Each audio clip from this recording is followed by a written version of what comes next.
Hi, everyone. I'm Julie Simons. I'm a licensed psychotherapist and a course creator.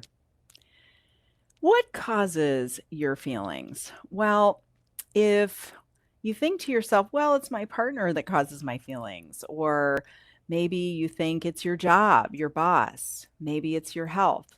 Well, this is pretty common. Most of us actually believe this, and for good reason, because it's it's easy to assume that these things are what cause our feelings because our brain processes information so quickly that it's practically invisible.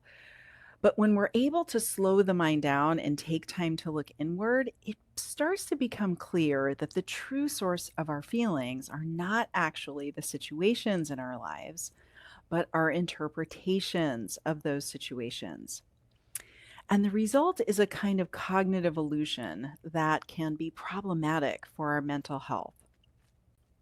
So, what we feel actually comes from what we make things mean, and that's known as our thoughts. And what we're going to talk about today is the difference between situations and thoughts, because thoughts are not actually that reliable. So, situations, as I define it, is circumstances in our lives that we actually don't have control over. They are other people, what other people say and do and think, as well as things that have happened in our past, physical pain, medical conditions, right? All the things that are happening in the present moment that are out of our control, these are the situations of our lives. Another way to think about a situation is that it's a fact of reality that we can't actually change right now. So if we're in a traffic jam or we've been diagnosed with something or we've just stepped on a scale, those kinds of things in the present moment we cannot change. And if it were really true that situations caused our feelings, then the only way to feel better would be to change what we can't control. But we know that that's not the case because different people can be in the exact same situation and have completely different experiences of it. And the reason is because they have different thoughts about it. So, a thought is a sentence in the mind. And these sentences reflect the meaning that you're making from the situations that are happening, the things we can't control.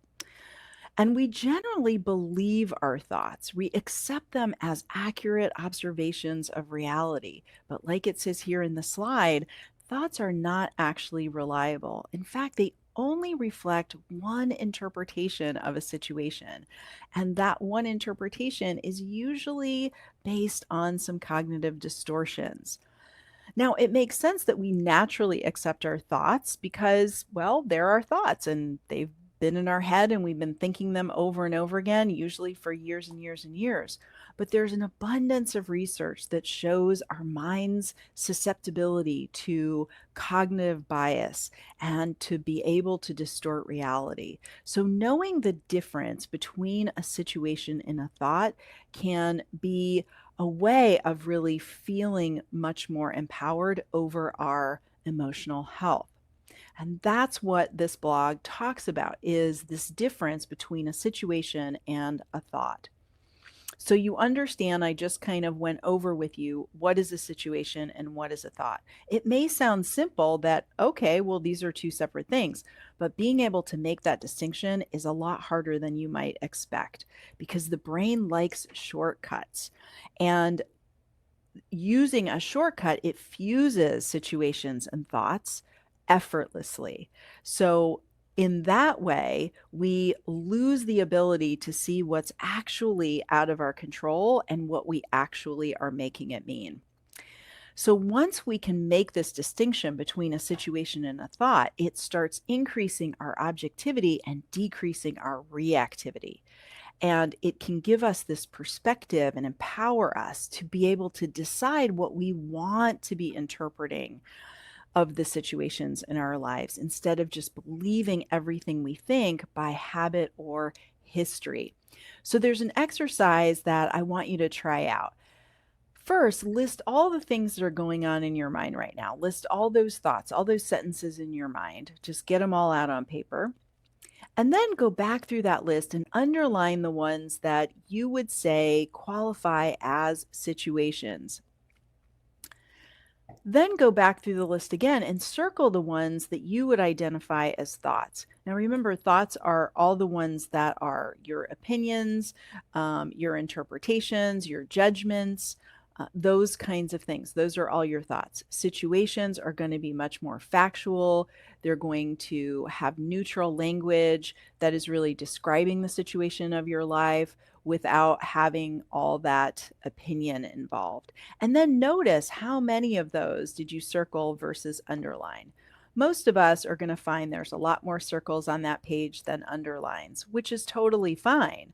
But if you notice that you're struggling with a lot of overwhelm or anxiety or feeling pretty down, then being able to start to balance things out with being able to see things as situations for what they are versus always allowing your brain to interpret and give you judgments and opinions, especially if those judgments and opinions are negative, then it's a good idea to be able to essentially build this skill to have the power to know the difference between a situation and a thought.